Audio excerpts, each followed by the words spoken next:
Здравейте, аз съм Жустин Томс и днес искам да говорим отново за вашата онлайн репутация или за това колко е важно да се грижим за нея. Всъщност годината е 2013 и вече наистина не може да сме безразлични за това кой, какво и как говори за нас в интернет. Затова и трябва да обгрижваме своята репутация. Един от добрите подходи е като правим ежедневни малки стъпки, за да градим своята репутация през различните онлайн канали. Разбира се, това може да стане през нашия уебсайт, през профилите ни в социалните мрежи, които не се свежат само до една в никакъв случай, през блоговете и всякакви други съдържания онлайн.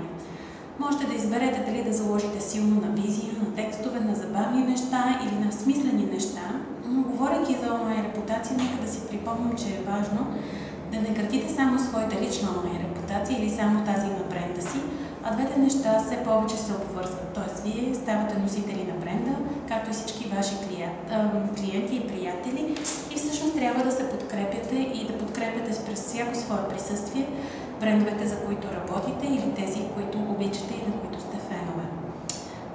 Това е сложен процес, разбира се, и нищо не става с магическа пръчица само за няколко дни, но ако искате да работим заедно по вашата стратегия на онлайн присъствие и по всякакви други различни онлайн